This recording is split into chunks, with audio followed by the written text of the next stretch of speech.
East Bengal regiment আমাদের কাছে অত্যন্ত প্রিয় একটি নাম। এই নাম হৃদয়ে ধারণ করেছি। যেদিন থেকে কমিশন পেয়েছি সেদিন থেকে মৃত্যু পর্যন্ত আমার হৃদয় লালন করবো ইস্ট বেঙ্গল রেজিমেন্টের নাম। আমি তো ভাগ্যে বিশ্বাস করি। এখন 82 বছর বয়স হয়েছে। মনে হয় যে নিজের ইচ্ছায় কিছুই করি নেই, উপরওয়ালাই পরিচালিত করেছেন। ডেস্টিনিতে যা লেখা আছে সেভাবেই সময় যাচ্ছে। কোনোদিন সামরিক বাহিনীতে যাব চিন্তা করি নেই। ফুটবল খেলা নিয়েই ব্যস্ত ছিলাম।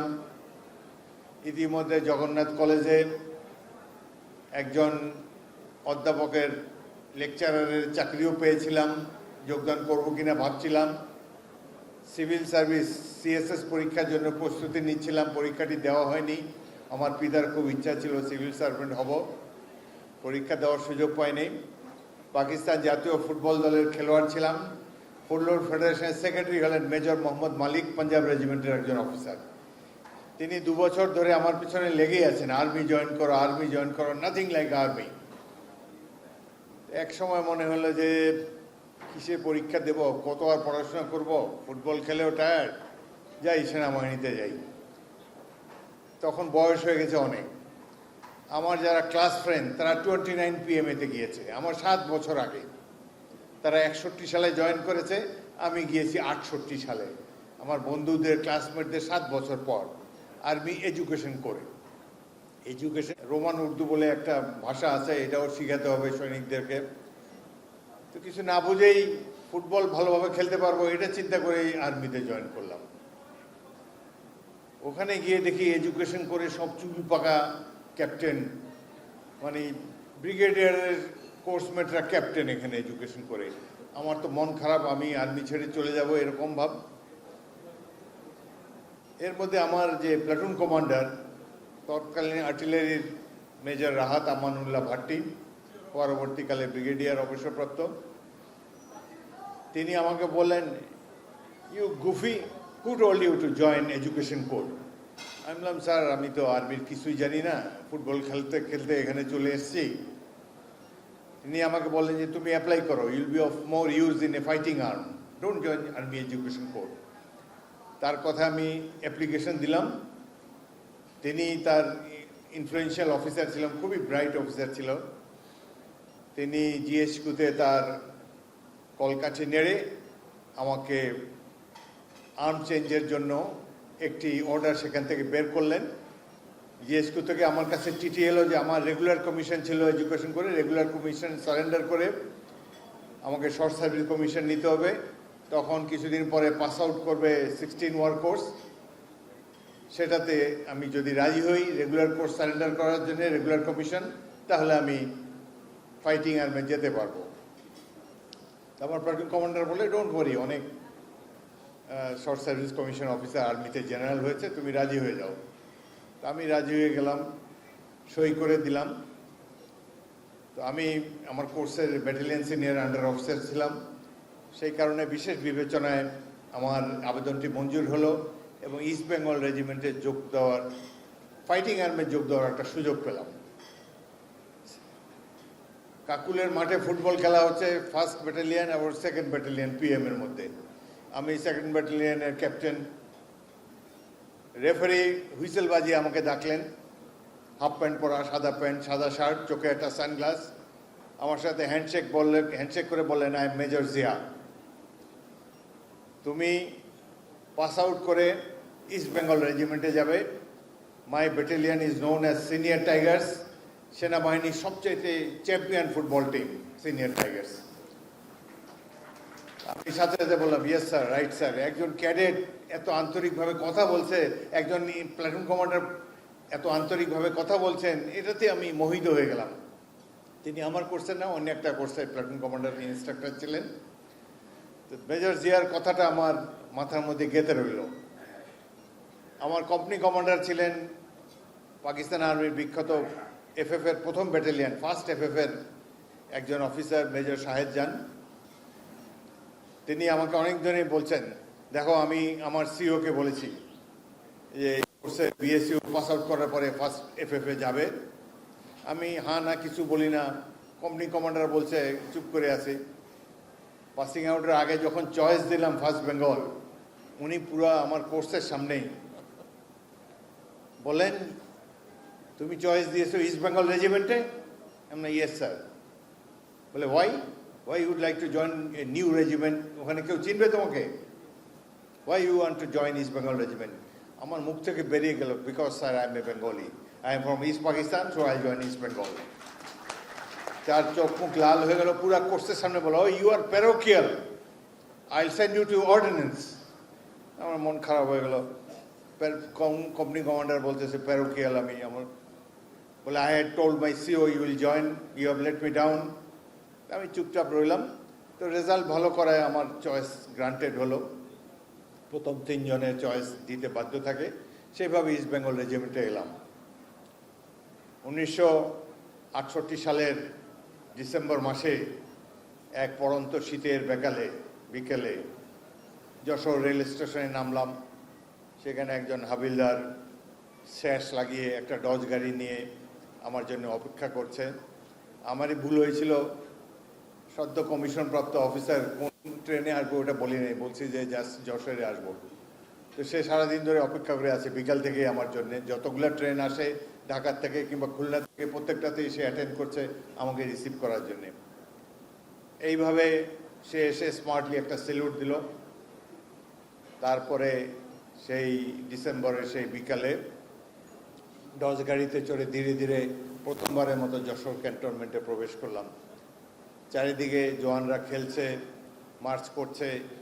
এইভাবে গিয়ে প্রথম ইস্ট বেঙ্গলের অফিসার মেসেজে উপস্থিত হলাম। রোজার দিন ছিল।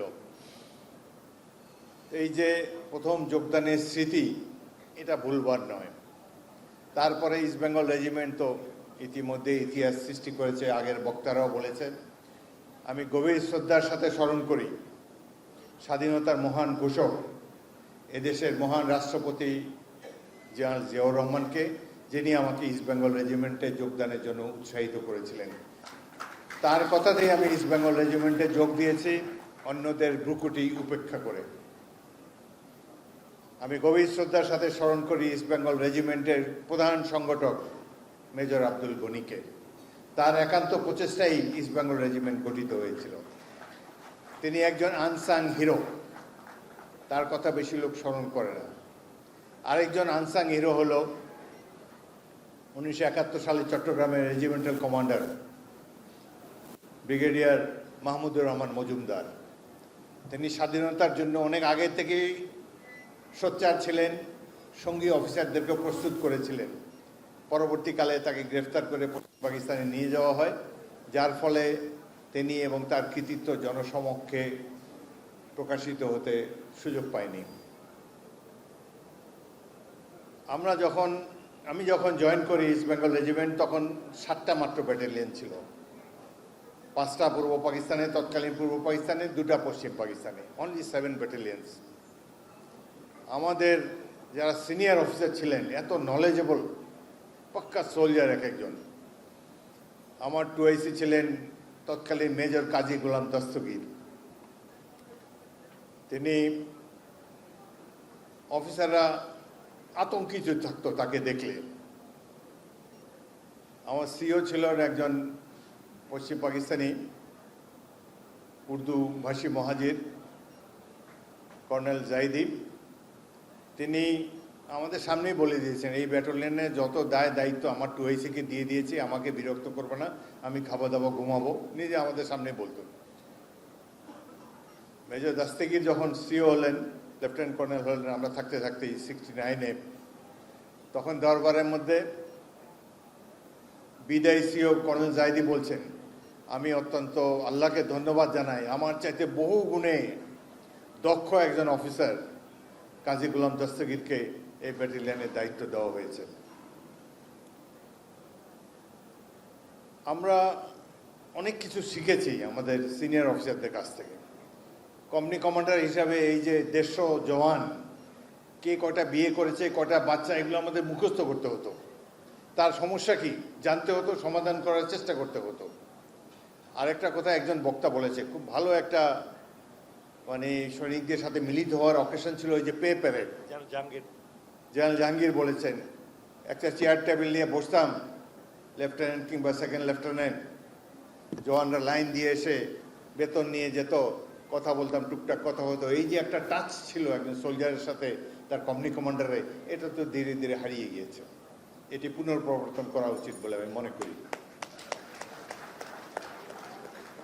৭১-এর কথা একটি চিত্রে ইতিমধ্যে দেখানো হয়েছে, সেটা আমি বলতে চাই না। তবে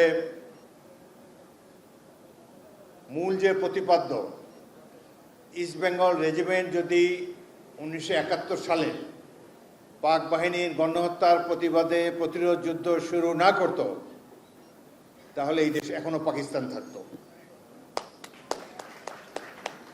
যখন স্বাধীনতার কথা কিন্তু রাজনীতিকরা চিন্তাও করে নাই। 1970 সালের ভোট হয়েছে 6 পয়েন্টের উপরে। সেই সময় মূল দর্শন ছিল যে পাকিস্তানিরা পশ্চিম পাকিস্তানের যে 4টি প্রদেশকে যেভাবে লুক আফটার করে, যেভাবে সমৃদ্ধ করে, পূর্ব পাকিস্তান নেগলেক্টেড, পূর্ব পাকিস্তানে অর্থ বরাদ্দ দেওয়া হয় না। এই যে তখনকার আন্দোলনটির নাম ছিল প্যারিটির আন্দোলন। এই দুটি উদ্যোগ, দুটি উইংয়ের মধ্যে প্যারিটি ছিল না, সম্পদের সমবন্টন ছিল না। এই জন্য পূর্ব পাকিস্তানের জনগণ ক্ষুব্ধ ছিল। এটিকে সম্বল করে আওয়ামী লীগ তৎকালীন নির্বাচনটি জিতেছিল। তো পাকিস্তানের কাঠামোতে, রাষ্ট্রীয় কাঠামোতে সমান সুযোগের জন্য 70-এর নির্বাচনটি হয়েছিল। স্বাধীনতা কখনোই উচ্চারিত হয়নি। এমনকি যখন ক্র্যাকডাউন করল পাকিস্তান আর্মি 25শে মার্চ নিরীহ বাঙালিদের উপরে, ক্র্যাকডাউনের অব্যবহিত পূর্বে প্রথম প্রধানমন্ত্রী তাজউদ্দিন সাহেব, আওয়ামী লীগের সাধারণ সম্পাদক, তিনি শেখ মুজিবুর রহমানের কাছে গিয়েছেন, গিয়ে বলেছেন যে পাকিস্তানিরা আক্রমণ করতে যাচ্ছে, দেশের মানুষ স্বাধীনতা চায়, এখনো সময় আছে, আপনি স্বাধীনতা ঘোষণা করুন। শেখ মুজিবুর রহমান সাহেব বললেন যে না, আমি বিচ্ছিন্নতাবাদী হতে পারি না, পাকিস্তান ভাঙাতে আমার কোনো অবদান থাকুক এটি আমি চাই না, সুতরাং স্বাধীনতা ঘোষণা আমি দেব না। স্বাধীনতা ঘোষণা দেননি। পাকিস্তানের এক ক্র্যাকডাউন চালালো, লক্ষ লক্ষ মানুষ ঘর বাড়ি ছেড়ে উদ্ভ্রান্ত হয়ে পালিয়ে যাচ্ছে, গ্রাম থেকে গ্রামান্তরে পালিয়ে বেড়াচ্ছে। পাক বাহিনী মেশিন গান, মর্টার, কামান দিয়ে নিরীহ মানুষ গুলি করে হত্যা করছে। এই সময় যে কোনো জাতি অবদমিত হয়ে যেত, চুপচাপ হয়ে আত্মসমর্পণ করত। এমনই এক মহেন্দ্র ক্ষণে জনগণের পক্ষে, মা বোনদের ইজ্জত রক্ষার জন্যে, দেশের মানুষের জীবন রক্ষার জন্যে বিপুল প্রতিরোধ গড়ে তুলেছে ইস্ট বেঙ্গল রেজিমেন্ট। এই সময় স্বাধীনতার ঘোষণা দিয়েছেন মেজর জিয়াউর রহমান। এটি হলো প্রকৃত সত্য, যে ঘোষণায় জাতি উদ্দীপ্ত হয়েছে, অনুপ্রাণিত হয়েছে। হাজার হাজার ছাত্র যুবক ঘর বাড়ি ছেড়ে দৌড়ে এসেছে যে যুদ্ধ করবে। ৭১ যারা দেখে নেই তারা দুর্ভাগা। আমরা ভাগ্যবান 1971 সাল দেখতে পেয়েছি। আমাদের তো মাত্র 5টা ব্যাটালিয়ন ছিল, 4000 সৈনিক। মুক্তিবাহিনী ছিল প্রায় লক্ষের মতো। বাকিরা তো ছাত্র, সাধারণ মানুষ, রিক্সাওয়ালা, মুদি দোকানদার, বাসের হেল্পার, ড্রাইভার, পিয়ন, চাপরাশি, বিশ্ববিদ্যালয়ের শিক্ষক, ছাত্র, যুবক, সকল পেশার মানুষ এসে মুক্তিযুদ্ধে যোগ দিয়েছে। এই যুদ্ধে নেতৃত্ব দিয়েছে ইস্ট বেঙ্গল রেজিমেন্ট। কিন্তু এই কথা ইতিহাসে নাই। স্বাধীনতার অব্যবহিত পরে যে দলটি ক্ষমতায় আসলো, তারা বলল যে 7ই মার্চে একটা ভাষণ শুনেছি, ওই ভাষণেই দেশ স্বাধীন। মাঝখানে যে যুদ্ধ, হাজার হাজার মানুষ জীবন দিল, লক্ষ মানুষ আত্মাহুতি দিল, তার কোনো উল্লেখ নাই স্বাধীনতা যুদ্ধের পরবর্তীকালে ইতিহাসে। আমরা তো চোখের সামনে দেখেছি, এখনো জীবিত আছি, কিভাবে হাসতে হাসতে বাঙালিরা জীবন দিয়েছে স্বাধীনতা অর্জনের জন্য। সেই মহাকাব্য চিরকাল বাংলাদেশের নাগরিকদেরকে গর্বিত করবে। রাজনীতিবিদরা সাধারণত অন্যের কৃতিত্ব হাইজ্যাক করেন, কাউকে কৃতিত্ব দিতে চান না নিজেরা এবং নিজের দল নেতাকে ছাড়া। কিন্তু প্রকৃত তথ্য হলো 1971-এর মহান মুক্তিযুদ্ধ ছিল জনতার যুদ্ধ, একটি জাতির যুদ্ধ। পাকিস্তানিরা ভুল করেছিল, একটা আর্মি আরেকটা আর্মির সাথে যুদ্ধ করতে পারে, কিন্তু পাকিস্তানিরা বাঙালি জাতির সাথে যুদ্ধ করতে চেয়েছে, এই কারণেই পরাজিত হয়েছে। জাতির সাথে যুদ্ধ করা কোনো সামরিক বাহিনীর কাজ নয়। এই যে ভুল তারা করেছে, যে কারণে তাদের এই পরিণতি হয়েছে, 90,000 এখানে সারেন্ডার করতে হয়েছে। 1971 এই যে গৌরবময় অধ্যায়, ইস্ট বেঙ্গল রেজিমেন্টের 5টি ব্যাটালিয়ন, তখন একটি ছিল প্রথম বেঙ্গল যশোরে, দ্বিতীয় ইস্ট বেঙ্গল জয়দেবপুরে, তৃতীয় ইস্ট বেঙ্গল সৈয়দপুরে, চতুর্থ ইস্ট বেঙ্গল কুমিল্লায় এবং অষ্টম ইস্ট বেঙ্গল চট্টগ্রামে। 5টি ক্যান্টনমেন্টে আলাদা আলাদাভাবে কেউ কারোর সাথে যোগাযোগ না রেখে বিদ্রোহ করেছে পাকিস্তানিদের গণহত্যার প্রতিবাদ করে তারা জনগণকে সংগঠিত করেছে। মেজর জিয়াউর রহমান স্বাধীনতার ঘোষণা করেছেন, জনগণকে আহ্বান জানিয়েছেন মুক্তিযুদ্ধে অংশগ্রহণ করার জন্য। সেই জন্যই 9 মাস ব্যাপী রক্তাক্ত মুক্তিযুদ্ধ সংগঠিত হতে পেরেছে। এটি কোনো রাজনৈতিক দলের যুদ্ধ নয়, বাঙালিদের অস্তিত্ব টিকিয়ে রাখার যুদ্ধ। এই যুদ্ধে বীরত্বের সাথে যুদ্ধ করেছে বাঙালিরা। সেই জন্য আমি ইস্ট বেঙ্গল রেজিমেন্টের প্রতি কৃতজ্ঞতা জানাই।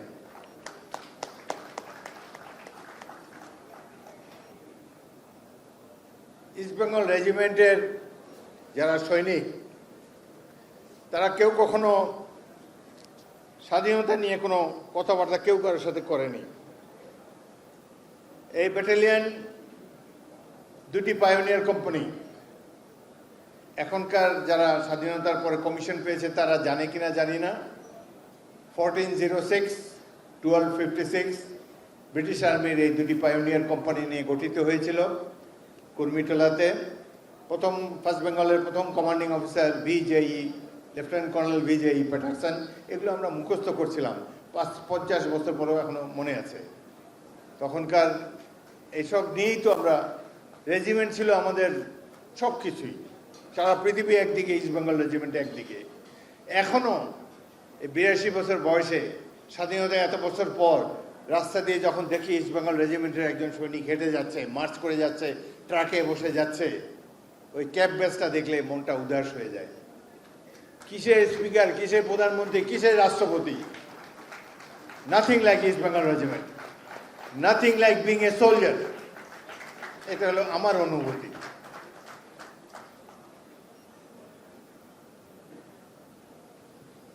এই ইস্ট বেঙ্গল রেজিমেন্টের অনেক গর্বিত সৈনিক, major Ziaur Rahman, major lieutenant colonel Ziauddin এবং আরও অনেক বীর সদস্যরা, যাদের সাথে যুদ্ধক্ষেত্রে, যাদের অধীনে যুদ্ধ করতে পেরেছি, তাদেরকে গভীর কৃতজ্ঞতার সাথে স্মরণ করি। ফার্স্ট ইস্ট বেঙ্গল রেজিমেন্টের প্রথম ব্যাটালিয়ন 1965 সালে বেদিয়ান সেক্টরে পাক ভারত যুদ্ধে লাহোর রক্ষায় অত্যন্ত গুরুত্বপূর্ণ ভূমিকা রেখেছে এবং পুরো পাকিস্তান আর্মির মধ্যে সবচাইতে বেশি গ্যালান্ট্রি অ্যাওয়ার্ড অর্জন করেছে। 3টি সিতারা জোড়া, কমান্ডিং অফিসার লেফটেন্যান্ট কর্নেল এটি খায়রুল হক, সুবেদার আজিম খান, সুবেদার মোহাম্মদ আলী, 8 জন তামগায় খেদমত। এর মধ্যে একজন আছে তৎকালীন সিপাহী আবুল হাশেম টিজে, তামগায় জুরত পেয়েছে, 71 মুক্তিযুদ্ধে বীর বিক্রম খেতাব পেয়েছে। আমার দেখা সবচেয়ে সাহসী সৈনিক এখানে বীর বিক্রম পেয়েছে, তাকে আরো হাই অ্যাওয়ার্ড দেওয়া হয়েছিল। এখানে আমার ব্যাটালিয়নের একজন 71-এর সাথী মেজর কাইয়ুম এখানে উপস্থিত আছে, আর্টিলারি অফিসার, যুদ্ধের সময় ইস্ট বেঙ্গলে জয়েন করেছে, প্রথম বেঙ্গলে। তার অধীনস্থ সৈনিক সিপাহী হামিদুর রহমান দলয়ের যুদ্ধে বীর শ্রেষ্ঠ খেতাব অর্জন করে এবং মেজর কাইয়ুমকে এই নেতৃত্বে দেওয়ার জন্য তাকে একটা গ্যালান্ট্রি অ্যাওয়ার্ড দেওয়া উচিত ছিল বলে আমরা মনে করি। আমি গর্বের সাথে বলতে চাই, বাংলাদেশে 18টি জেলা ছিল তখন। ভারতীয়রা যুদ্ধে যোগদান করে 22শে নভেম্বর তারিখে। তারপর থেকে তাদের বড় আর্মি, তাদের গান আছে, এয়ারক্রাফট আছে, ট্যাঙ্ক আছে, সব কিছু নিয়েই তো তারা যুদ্ধে ডমিনেট করবে।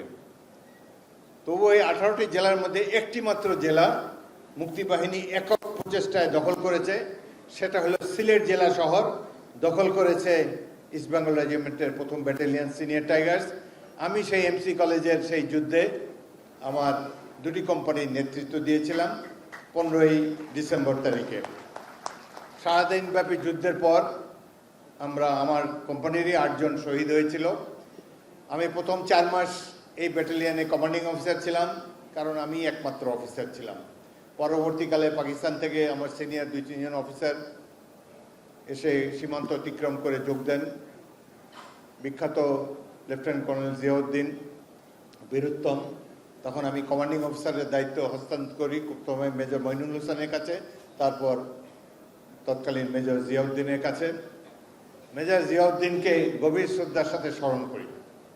প্রকৃত মুক্তিযোদ্ধা, যিনি ঢাকা ব্রিগেডের কমান্ডার হিসাবে, একজন লেফটেন্যান্ট কর্নেল হিসাবে চিঠি লিখেছেন শেখ মুজিবুর রহমানের মতো প্রধানমন্ত্রীকে। চিঠি লিখেছেন, আপনি ভারতের সাথে কি চুক্তি করেছেন সেটি জনসমক্ষে প্রকাশ করুন, নতুবা আরেকটা মুক্তিযুদ্ধ শুরু হবে।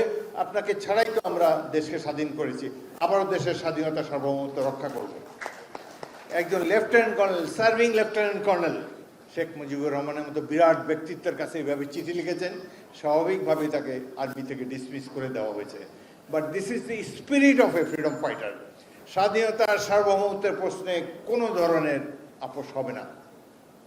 যতদিন ইস্ট বেঙ্গল রেজিমেন্ট থাকবে, ইস্ট বেঙ্গল রেজিমেন্টের একটা সৈনিক যতদিন জীবিত থাকবে, এদেশের স্বাধীনতার সার্বভৌমত্ব অক্ষুণ্ণ রাখার জন্যে আমরা সব সময় জীবন উৎসর্গ করতে প্রস্তুত থাকব।